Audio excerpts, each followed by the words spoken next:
We have with us today Prayaag Akbar. Welcome, Prayaag. Prayaag has been a journalist in Outlook, as I recall, and where else? The Sunday Guardian and yes, Scroll. Scroll, and now he's written his first book, which is called, now that's the question, which really tells you a lot about the book. Is it Leela or is it Leila? It could be, Leela is of course Hindu, Leila is Muslim, and so it is a deliberate choice to use a name like that, which is, I wouldn't say confusing, but it raises questions. Yeah, I mean, it's, again, I think that's really interesting that you brought this up because, one of the things that I want to point at is that we set these boundaries up. We create these boundaries in our heads more than anything between people and between communities, and associate one or the other. Like Leila is a Muslim name, Leela is a Hindu name. I mean, of course that's true, but there's also there are those fluid spaces and between these these boundaries aren't hard and fast and these enormous walls. There's something else between. There are people who exist in those spaces between and who thrive in those spaces. So, I'm kind of playing with that idea that, who is this person? What does she mean? Where does she stand? Does she fit into any category that you ascribe to her? You sort of say that this is a category as a reader or as, someone you meet. And I have to give full disclosure that I've known Prayaag since he was a little kid.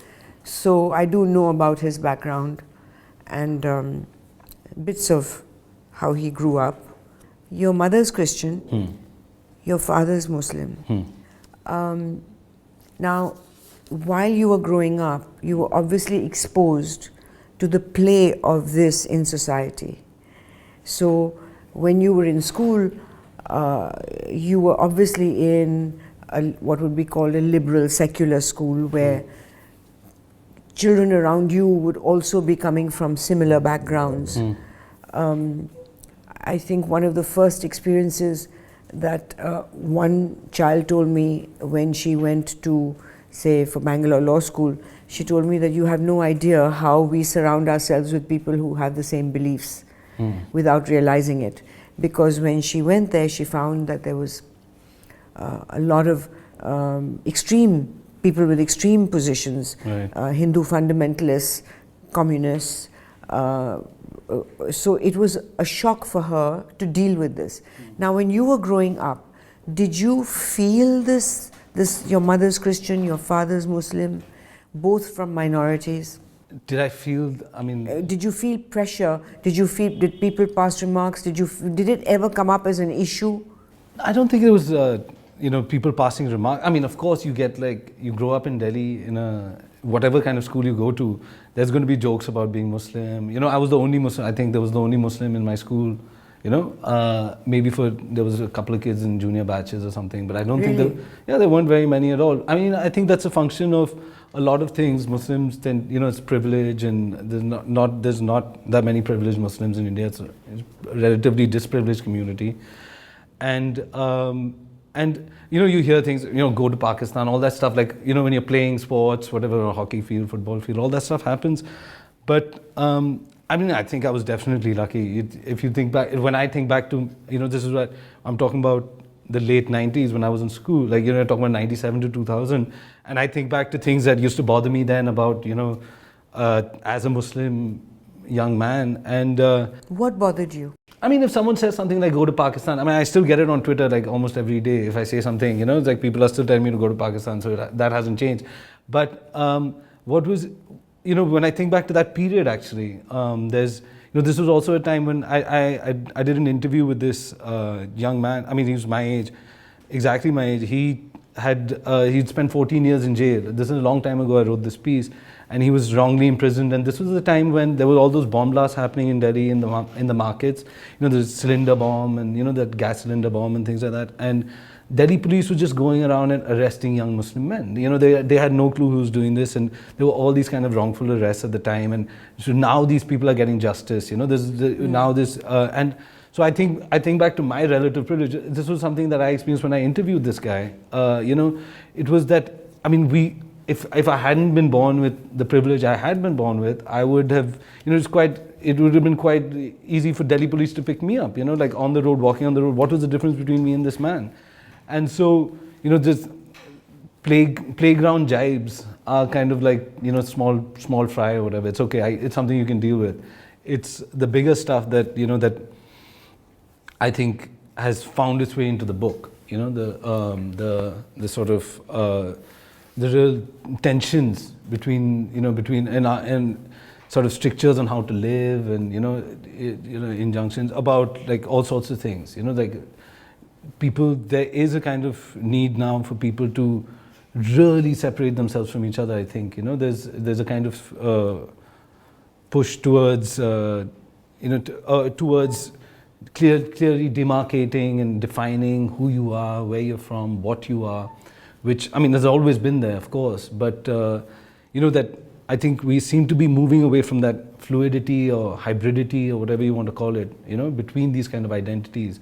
And there's actually, I always felt that, even as a child, because people would keep asking me, either what's your caste or what's your religion, and I never knew what to say, because I grew up in a atheistic household, I guess. We didn't really have much God or belief in anything.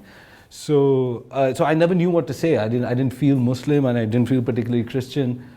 And but people want to know what there's a very common question in India.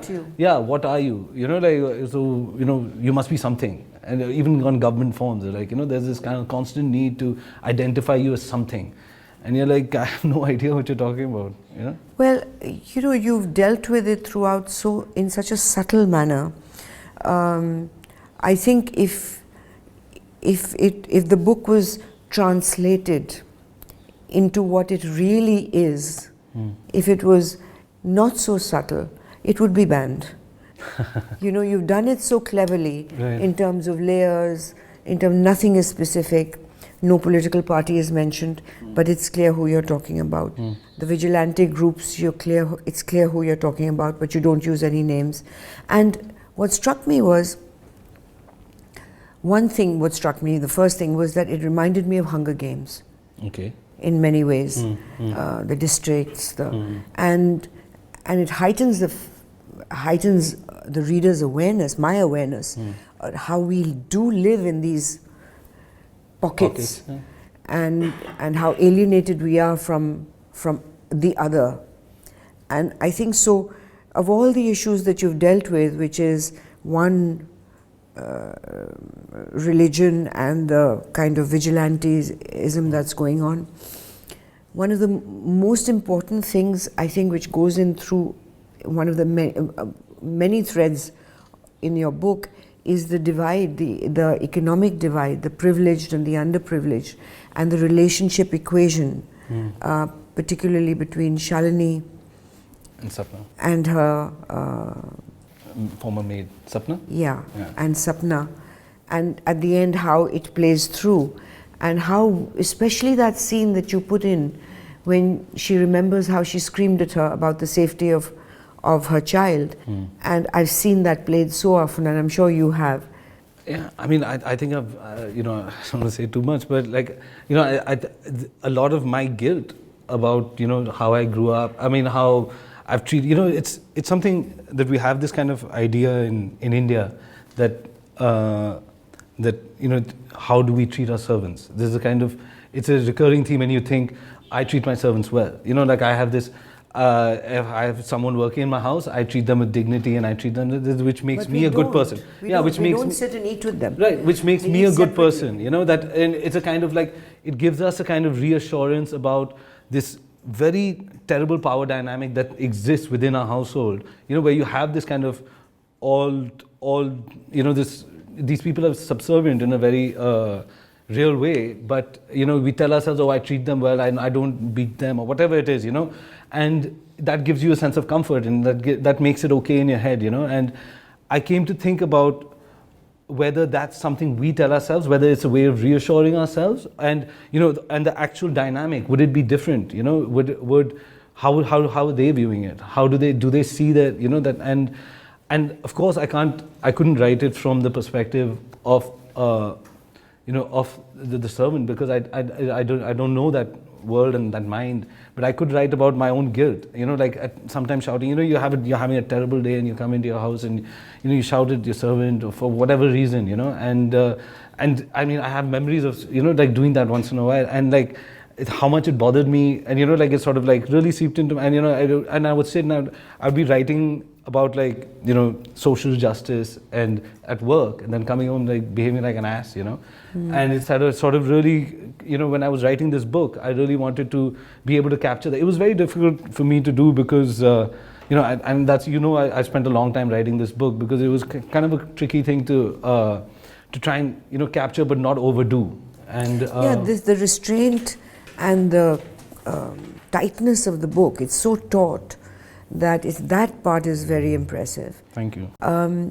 But the other part that's surprising, that you said you couldn't write about it from the maid's point of view, but you have used a female voice.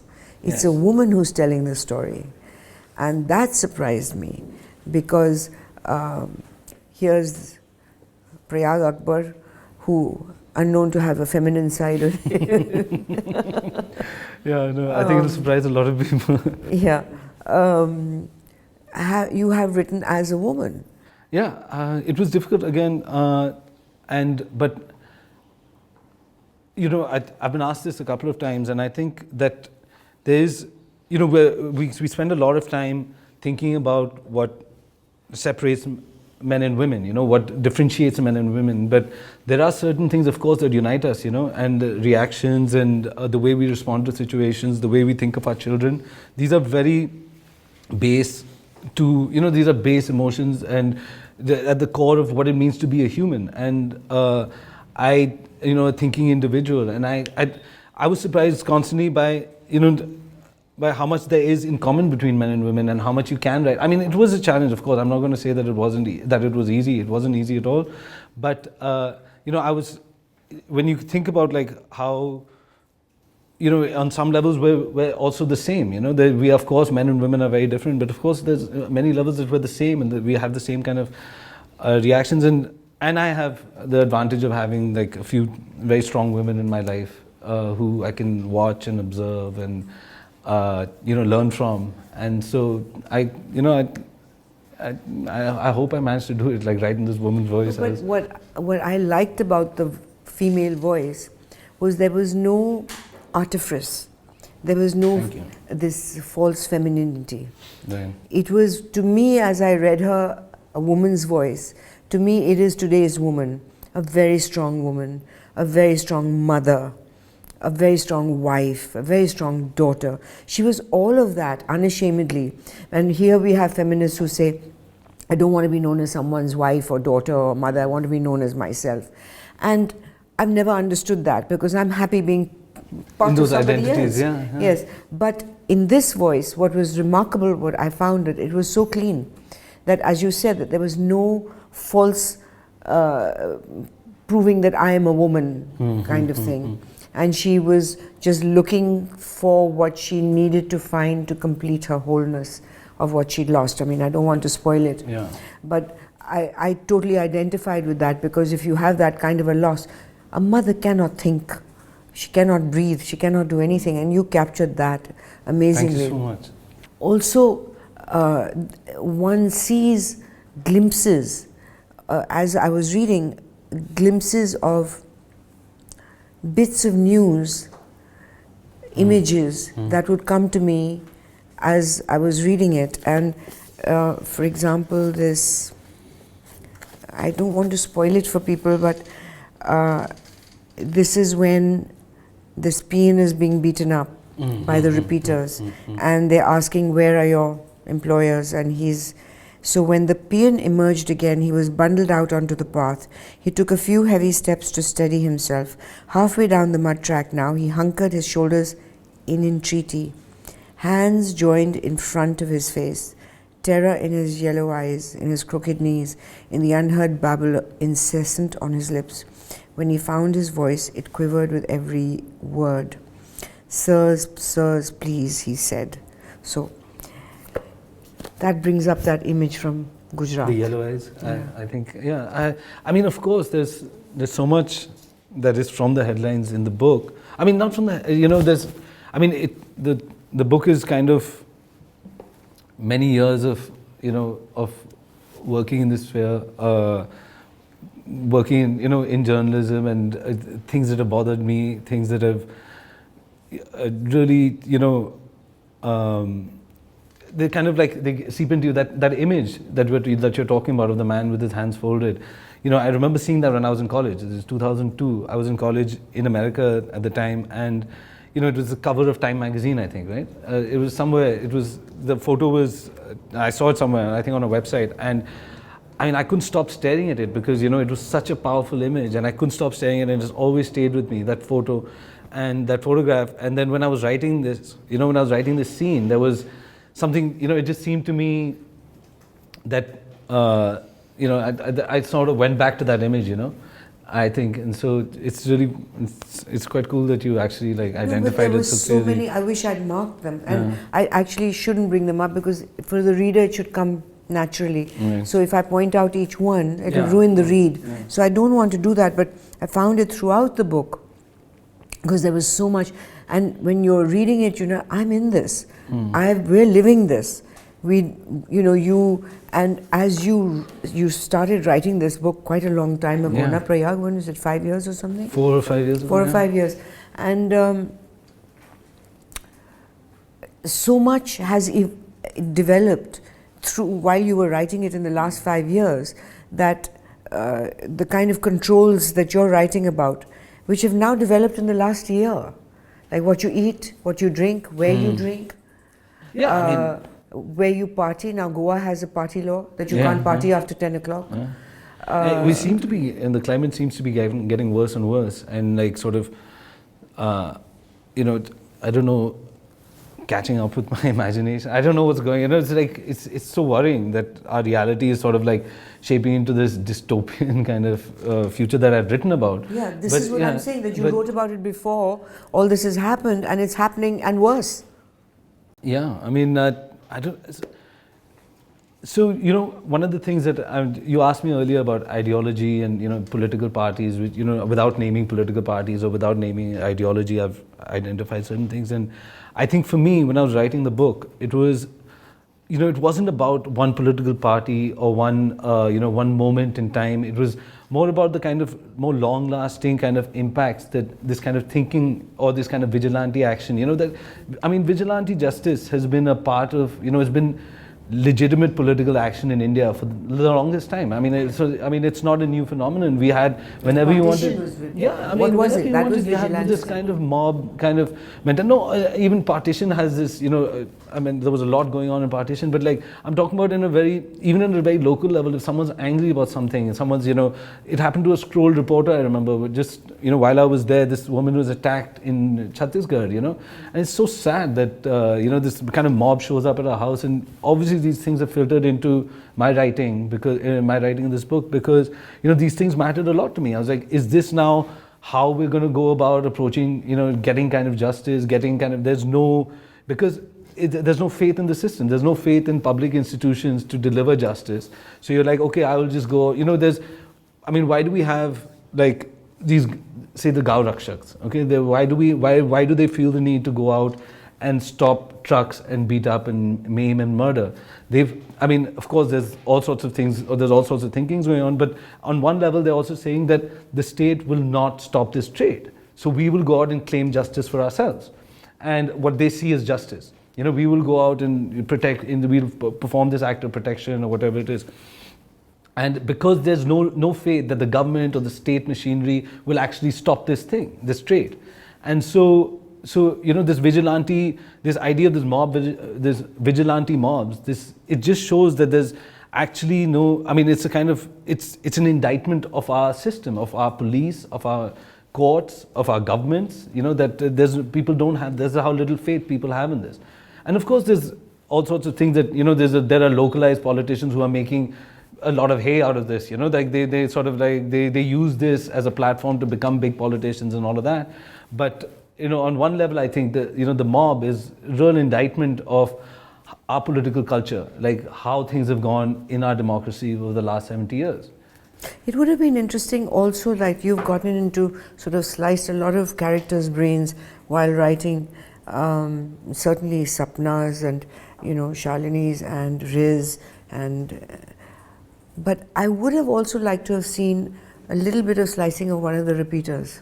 A little of, you know, what motivates them, what makes a perfectly ordinary man, like what Hannah Arendt wrote about, the banality of evil, that a person who's a very good neighbor, sweet man, helping you to teach your kid to ride a bike, and suddenly, and it happened in Kashmir to neighbors, that kids who were coming and playing table tennis in their house every evening suddenly came with guns to kill them.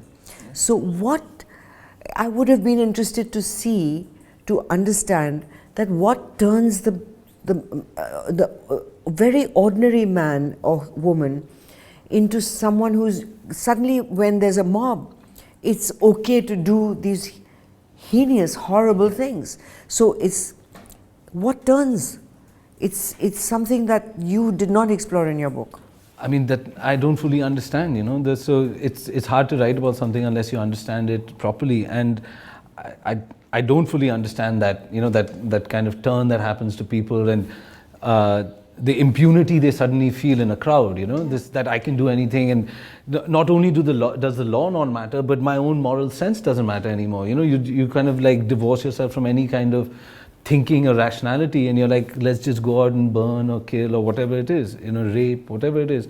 And I mean, it's something that I don't, and I mean, it was important for me also to stay in Shalini's voice. I wanted, this is Shalini's story, you know, it's the search for her daughter, and it's her story. At no point did I, you know, Shalini can't understand it. She's a victim of it, and she can't understand it at all. So this is why, you know, there's a kind of but you know, this, I don't know, but the first thing that came to my mind was a story about those girls who were taken from Assam and taken to this place. the school. Yes. Yeah, so let's not say anymore. Okay. But it is, you know. Yeah. So I mean, that it's was a very reality. powerful. It's a reality. So it's not fiction. And that's what's the most scary part about your book, because when I finished reading it, I said, I'm leaving this country, I can't live here, anything can happen. And then Imagine you read about it. what's happening in America, which is just as bad, if not worse. So there's no place that we are safe. I think human beings have been have never been as vulnerable as we are now. Because all over the world, it seems that mobs and vigilantism is okay. You know, someone said something very interesting to me the other day. He said that, you know, why do we have this assumption that, you know, in the early 20s and the 30s and 40s, you know, when they were fighting against fascism, when they were fighting against, you know, then the Spanish civil, the civil war in Spain, you know, they were fighting for ideals. They were collecting all over the world and coming together. It's such a beautiful moment in our history that, you know, they were coming and fighting against fascism, against, you know, for egalitarianism, for equality. And or when we fought for our independence. Yeah, when we fought for independence, you know, so why do we assume that, you know, why is our generation so complacent that we feel that we don't need to fight, that we don't need to struggle against these forces, that we don't need to, you know, I think there's an assumption that we're heading on a path of progress, that we're heading towards enlightenment, you know, we're getting better and better and better. But I mean, the contemporary world is showing us that there is, you know, it seems to be more cyclical, that we have moments of, you know, I mean, think of,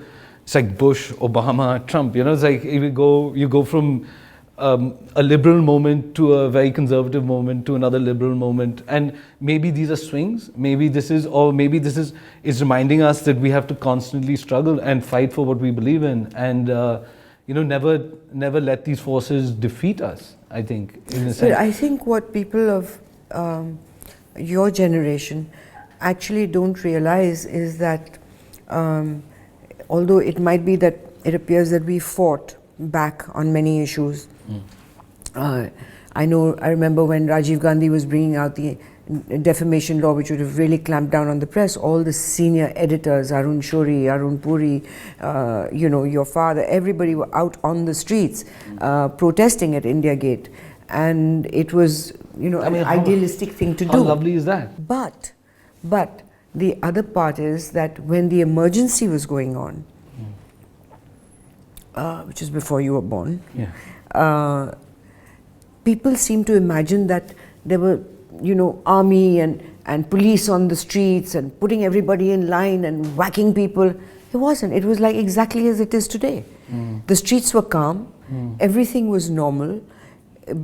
As you've heard, trains were on time, buses were on time, corruption was down, nobody had the guts to ask for money. The lower middle class was happier because they didn't have to bribe for the most basic necessities. And a handful of people protested, politicians and journalists, just a handful. And now it seems like, the whole nation was fighting back. The whole nation was not fighting back. The whole nation was supporting Indira Gandhi. And we supported her fascism. We don't even view that period as what it was, like this fascist interlude. That's what scares me, that when the majority of Indians, 90% of Indians were sitting at home doing their jobs, coming back home, going out to movies, doing their normal lives, going to picnics on Sundays. Nothing made any difference to them, just for the few people, the opposition leaders who were arrested and few journalists who fought back. Students who are all like now big politicians. Now it's considered that, these people fought back, but don't forget that the fact is that 90% of Indians did not. They did not care. Nobody bothered. And there that you have the banality of... that's what. That today, when somebody is slapped down, who protests?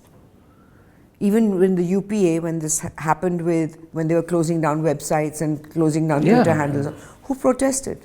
There was, I think that there was an online kind of reaction, I remember, and people made a lot of fun of Kapil Sibal, if I remember correctly. But that was it. And finally they had to remove Section 66A, but there are enough laws to get people anyway. Yeah, there's no sort of, the state has its ways of getting what it wants, it'll, but do you think that a book like this, when you write it, what kind of impact do you expect it to have? Do you think that it could alert people, change people? Is that overly optimistic? I think that's, I doubt I could. You can't even change someone's mind during an argument, like it's very hard to change someone else's mind. But I think it can, I think art and fiction, especially because I don't know much about other kinds of art, but can stand as a signpost, it can stand as something, as, it's a kind of reminder of, the way things can go or the way things were, and it's important in that sense, you can watch something you admire greatly, like, I really admire the kind of values that India was built with, that we're supposed to stand for, and in a sense, this is not about, it's been a kind of very long erosion of those values, it's not, this is not a very this is not something of the last 10 years, this is something that's been going on for a while, how communities are self-enclosing, you can't, that's a very important theme in the book, how, everyone is retreating behind these walls. How do we live in a city like Delhi, in a city like Bombay? Some of the scenes that have really shocked people, like, about how Shalini is sort of negotiating these outroads, as I've called them in the book. For me, all of that was directly influenced by growing up in Delhi, and I remembered when I used to drive around as a child, like going around the city, and I used to wonder about how when people aren't dressed in a upper middle class or upper class way, then when they walk into one of the gated the gated communities or colonies, the guards just don't let them in unless they have a specific purpose in that place. This happened to this lady called Lavleen Sharma, okay, who out of style wears Bagriani skirts with the backless choli and chunni and bangles from here to here, and she looks like a Rajasthani. Right. And they stopped her at the Hyatt Hotel and wouldn't let her in. And they thought that, so this is, our 5 stars though, of course, like they're terrible, but that is sort of like, that's not even objectionable anymore, because they make that class approximation very fast. They're taught, they're trained, they train their staff to do that and reject people. That's okay. But I was thinking about, like, say any colony, Maharani Bagh, wherever, like the gates are there. These are public roads. These are thoroughfares. They're supposed to be thoroughfares. They're paid for by the government. But we've actually colonized them. We've actually put up gates and created our little colonies, and we don't let people in. I mean, we could talk much more about this, but there's so much. There's that sort of. That drive towards enclosing is basically also, it has so much to do with our distaste for what's outside. That we see the outside as a place of decay, as a place of without community, as this public sort of like, what the difference between public and private here is so sharp. People are so obsessed with keeping their homes clean and keeping their, take off your shoes when you enter, do this, do that. But the outside is like this kind of lawless, like, free for all, do whatever you want over there because it has nothing to do with me. What does that say about our society? Does that seem like we're living in an actual society, or is this a fractured, divided place? That's what I wanted to, write about in the book. I love that scene when Shalini is walking with her mother as a child, and they're walking through this really smelly area.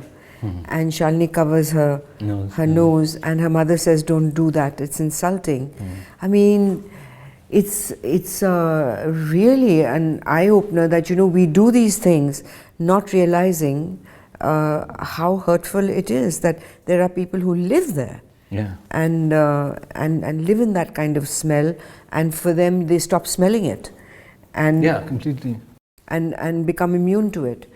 And what you're describing is any city in India, in fact, where these kind of enclaves of, upper middle class, lower middle class, still clean, and then you go into the really unlivable areas, and how people who work in homes such as that, especially in places like Mumbai. And that is so more stark than sanitized Delhi, because as we know, Delhi has been sanitized as a showpiece, as the capital. Correct. But when you're in other cities like in Mumbai, the reality of the extreme differences of poverty are right in your face every single day. Do you think living in Mumbai also brought it more home to you than... Oh yeah, very much so. I mean, a lot of the, the urban decay that I write about is very much influenced by my years in Bombay, because I mean, when I moved to Bombay, I was, I just sort of had the kernel of this idea, I had like a small part of this idea, nothing really fleshed out. And I was working at Sunday Guardian at the time, and, I was sort of doing this on the side at nights or whatever time I could make for it. And it was when I sort of, I was actually quite shocked by the disparity that you see in Bombay, and it's surprising because I've grown up in India, spent all my time in India. I don't know why I would be so shocked by that. I knew this existed, but there's right down the road from where I was, there was a little where I lived first in Khar, there was this road with these nice buildings, and on the other side of this very narrow road the kind of like lovely little shanties. It's a shanty, lovely little jhopris, I guess you'd call them.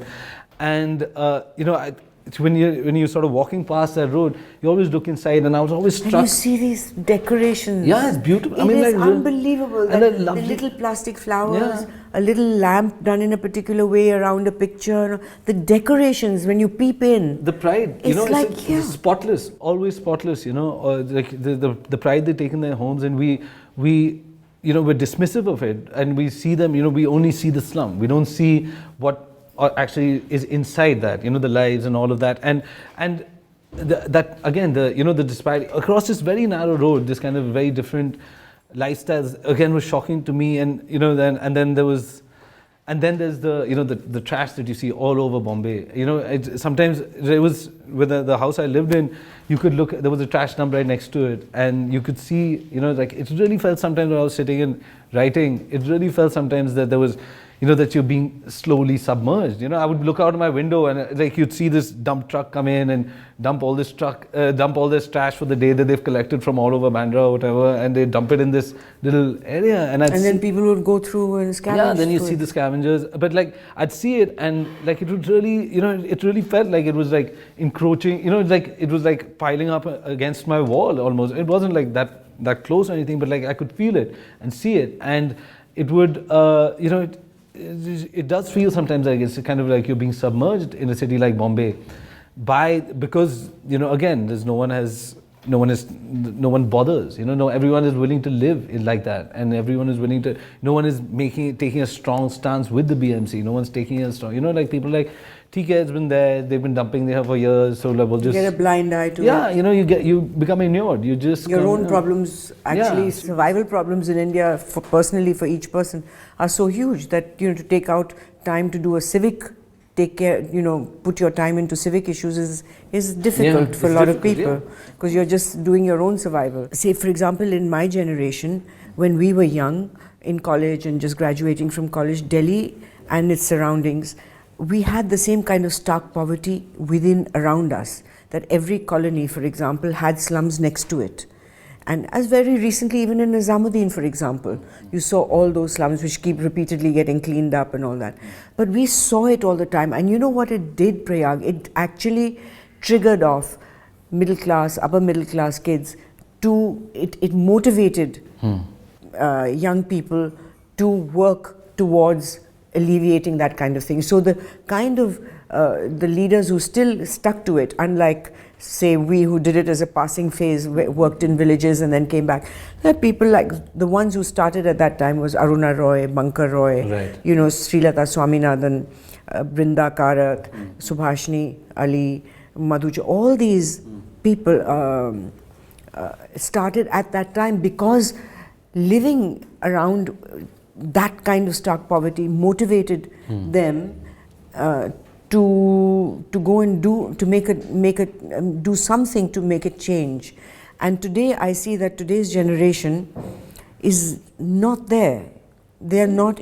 What do you think? Yeah, I agree with you completely, and I think that it has to do with being able to see, and this out of sight, out of mind is a cliche, but it seems to be completely true, because the more you cut yourself off, the more you can divorce yourself from that. That worry. They know that they don't seem part of your society. Because I used to think this about Delhi all the time, that when I went to Bombay first, and I went and met Naresh Fernandez, the editor of Scroll, and we were chatting, and I remember telling him, I was like, he asked me, how do you like Bombay? Everyone asks you that, do you like Bombay or Delhi or the same? I was like, I really like Bombay because, you go out on the street and you're actually, you're part of a community, you feel part of you're part of life, urban life in that way, that where or your neighbor's problems are your problems, that's whoever's living, it doesn't matter, how poor or rich or whatever they are, but if, there's like a small silly thing like coconuts falling from trees, they have this in the first building I lived in,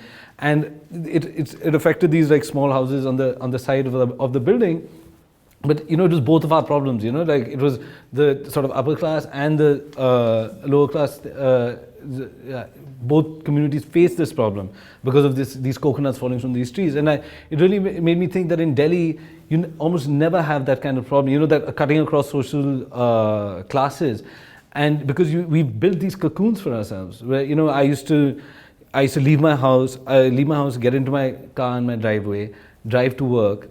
There's a parking lot at work. You get into the parking lot, you walk up. I literally was not on a public road. I did not have to walk on a public road until I reached office, and then I would sit in office all day and sit in my car and come home.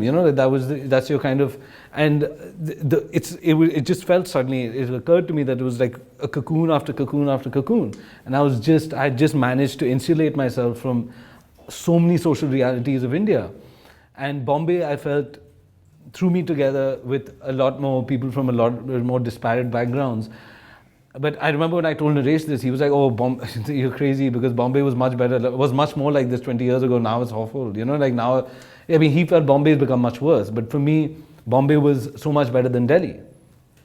But and also, what you're saying about, sorry to interrupt, please. What you were saying about, how it motivates people to work. Bombay has that big, this community of people like, social work, the Jesuit kind of, the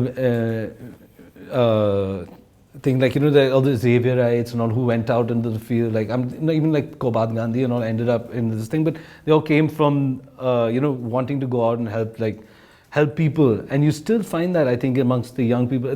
Jerry Pinto's just written a book called Murder in Mahim, which has this character, a young man who's around 20 or 21, who goes out into, who keeps going out in the field. He's a social, he's a do-gooder in that sense, a very classic do-gooder. And when I was reading it, I was wondering if, do these people still exist? Like, is there someone like this now today? Are there 21-year-olds who are so motivated by what's going on in? I don't know. I literally don't know. But I was surprised to come across this character in Jerry's book. In this book this came out. That's what I was saying, because in our generation. But apparently in Bombay they still are. I mean, that age was where everybody was involved in some kind of work like that, which is now today called NGO work. We didn't even have a name at that time. Yeah. We just did it. It was called going to the villages. Right. And now one decries it, that that kind of trigger, the motivations are not there that much, and it's more about me, myself. Yeah. I mean, I don't want to run down this generation, because I love this generation. They're doing wonderful creative things and doing great work, but this element is missing. Yeah, I think so too. And I think that's, again, because of something that I've tried to show in the book, how easy it is to to cut yourself off from the problem. Like, a lot of Shalini's problems in the book come from her losing her network. In India we have this kind of assumption that the class you're born in, the social class you're born in, is immutable. Yeah, will stand by you. It will be a safety network, whether it's a caste network or a family background or a school network or whatever it is. I have some kind of safety net that is going to keep me, even if I'm not living the luxury I used to live in. I will remain within that same sort of privilege. But that is not, it's not always the case. I mean, I still think that it is the case in India that you will be saved from abject poverty. Like in the West, if you're not a successful man, if you're not able to hold down a job, if you're not able to hold down a job, you can go, you can study at Harvard and then be on the street or be homeless. But I feel like that's a much bigger thing in India for that kind of. No, but there is this element in India which does come out in your book, that when she goes to meet her friend, is unable to and the distancing that takes place, that listen, I can't be seen with you, my husband doesn't want me to meet you, don't ever call me again. And that element I have experienced. I mean, that's Delhi, right? If you've been through a rough time for any given reason, and for example, when I was charged with the contempt of court case by the Supreme Court, I would arrive at a party and it would look like I had a disease. It was like shk.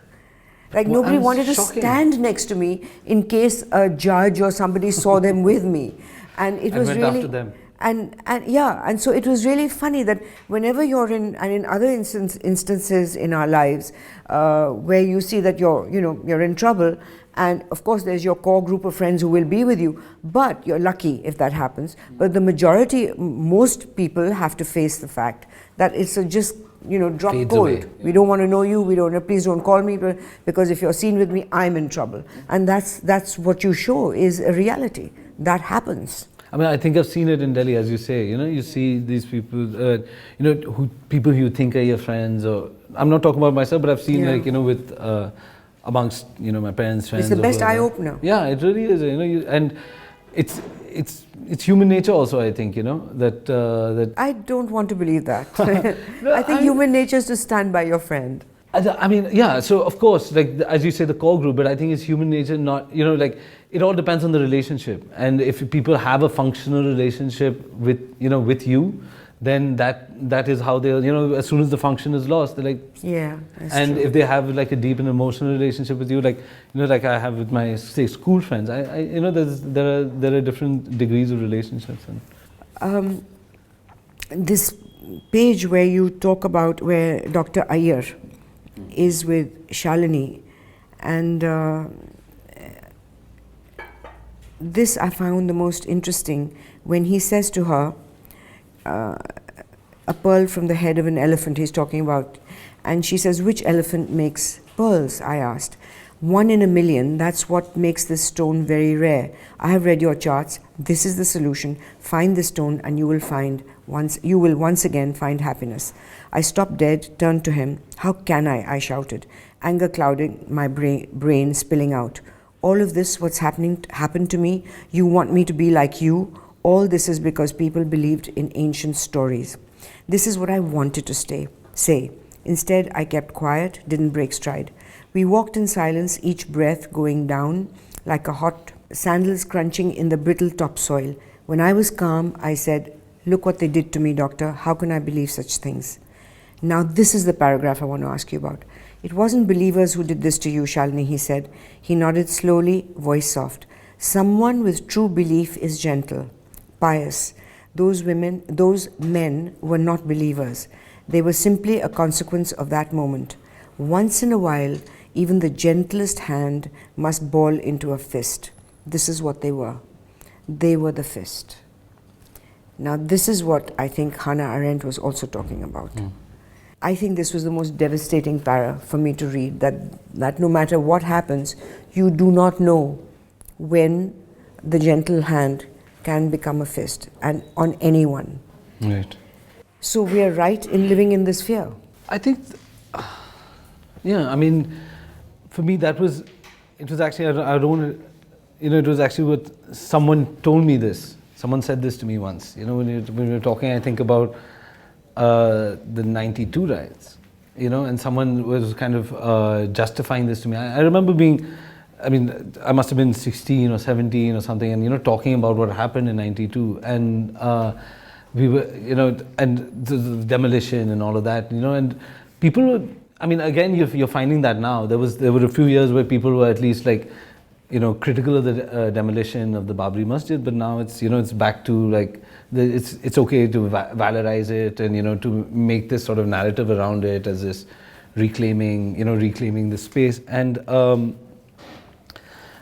that did affect me a lot, because I was quite young. I must have been 10 years old. 92, I was 10 years old, and I remember being really affected by it, because when you grow up as a Muslim, you're conscious of that identity. I think more. I never had any like religious upbringing, but I was conscious of that identity all the time, and it's sad, but like, it personalizes the violence, if when you feel that, oh, this is, those are the same people as me actually, and I'm living very safely in my school, and going to school and all of that, but there were boys my age who were under direct threat, and of course it was both Hindus and Muslims were under threat, but at that time, but it did personalize the violence, and it made me think a lot. And later, many years later, or 2002, many years later, you think about the violence or Muzaffarnagar, right now, and you think about the violence, and you think about this, what turns people in that way, and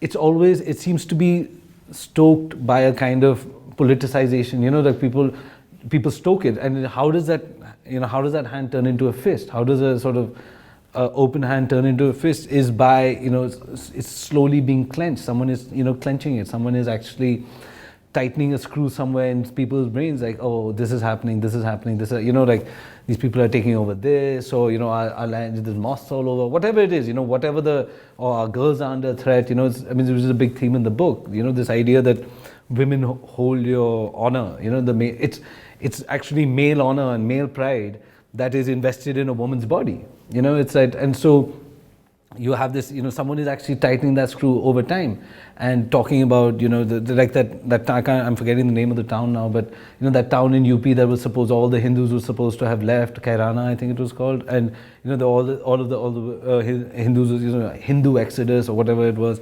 and that was a term given, and, so someone was tightening that screw, or when you talk about the Deoband, that kind of narrative around Deoband before the election, where that Sanjeev Singh Balwan was going on and saying these things, and you're constantly telling the people, look what's going on, and then finally there's this explosion of violence, there's this, the hand is no longer a hand, it's a fist, and but you're just as devastating in terms of turning a critical eye on the fundamental Muslim also, such as Riz's brother Naz, and what he does, and how narrow he is.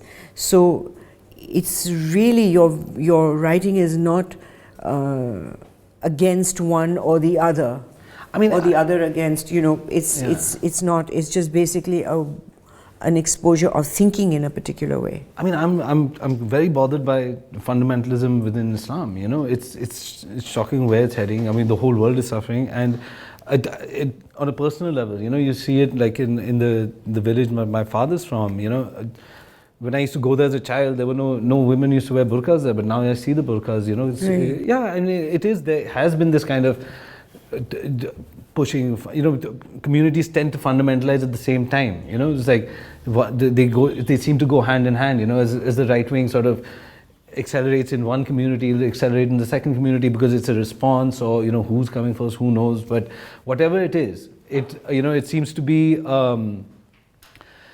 I think the book is very much. It's not against religion or anything like that, but it's against fundamentalism. This idea that my way is the right way, and that anything else is so abhorrent that it must be extinguished. That is really at the core of the book. That anything that is not the way I see the world has to be, removed from sight, or there has to be pushed away or exiled.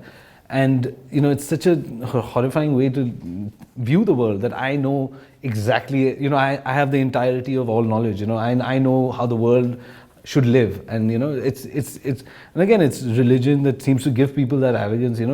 People seem to invest so much faith in an institution like religion that they're willing to do anything for it, There's no argument when somebody like the character Naz speaks about the piety of wearing a burqa, functioning as a good Muslim woman. There's no argument when somebody talks like that.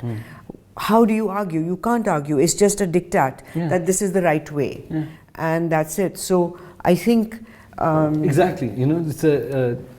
It's not something that you can even talk people out of. I think this, and what is happening is that it's becoming such a cloud, the pall. In fact, reading your book I got the same feeling as when I read Manchester by the Sea, which is a book of mourning, an undercurrent of mourning throughout, without it being spelt out. And it was like a pall on my head when I read Manchester by the Sea.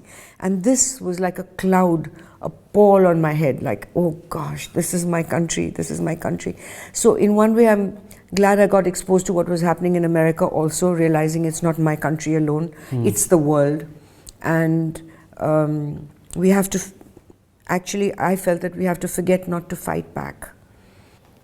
I mean, I think that, I hope that, that if anything, that this book like reminds people that, I mean, I think one of the things that I really wanted to show was Shalini's resilience, in the face of these enormous, tremendous injustices that she has to face, these violences inflicted upon her.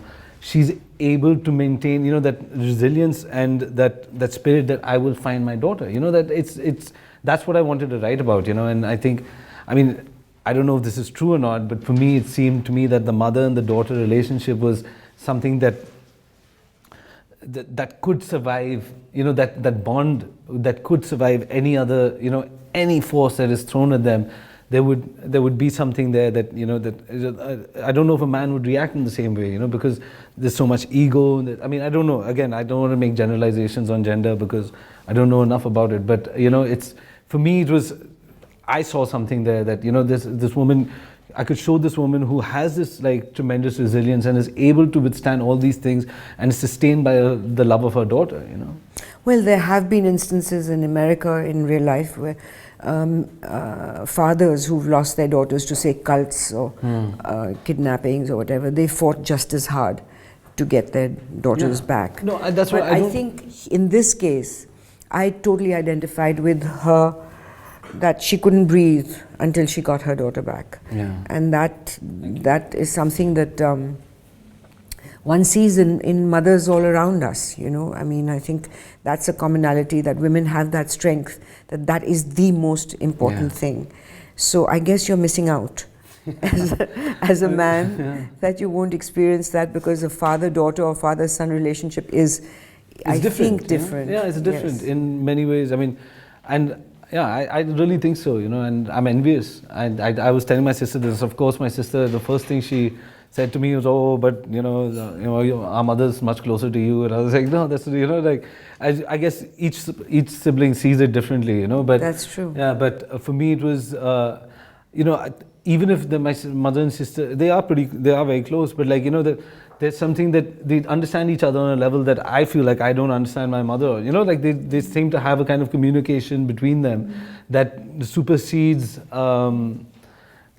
most human relationships, you know, that is above most human relationships. And I certainly don't see that with sons and fathers. And you know, with sons and mothers have a different kind of relationship, but not that relationship. So it's, I mean, and in India, or maybe other places also, but in India, remarkably, I've noticed that when young men become successful, the fathers who've been successful previously and are sort of on the retiring resent the son. They get a little, you know, annoyed that he's now becoming bigger than me. And in fact, Sudhir Kakkar has written about that. Well, I think it's a big thing in psychoanalysis, right? Yes. This idea of the Oedipal conflict. And, yes. Yeah, I mean, I guess it happens on both ends, because for the son growing up, it's complicated because, you know, you want to be successful and you have to. So you have a mother who's a psychotherapist. Were She's you a psychoanalyst. Psychoanalyst. Yeah. Did it irk you that she was analyzing you all the time? No, she's such a gentle soul, actually. I don't know if she was, I hope she wasn't analyzing me all the time, but there was a bit of analysis there, I remember. You know, it's funny, but like I think a lot of that, it inspired me to think a lot about people, and she was fantastic support during the writing of this book, because, you know, she's really, because I think she deals with people on such a deep level. You know, you have to constantly look at people and ask them to go deeper. You know, like I think that's a part of analysis, to search further within yourself for, you know, for the answers, because everything's within you. You know, what is bothering you, it's all inside you, and you have to like unlock. So so it helped me when I was writing this, because, you know, she would prod me. She was like, why don't you, you know, like there can be something more in this interaction, you know, that we can find the human core, and, you know, and that, I mean, I think it really benefited the book and my writing. Like, it really helped me. And your father, what did he say? He likes it. He likes it very much. Thank you very much, Prayaag. Yeah, thank Guys, you. go and get this. It's worth a read. If you like that, click here to support us and down here to subscribe to our YouTube channel, and do check out the other stuff we do, like News Laundry interviews, Why So Serious, animations, comics, panel discussions, podcasts which are really big, and much more.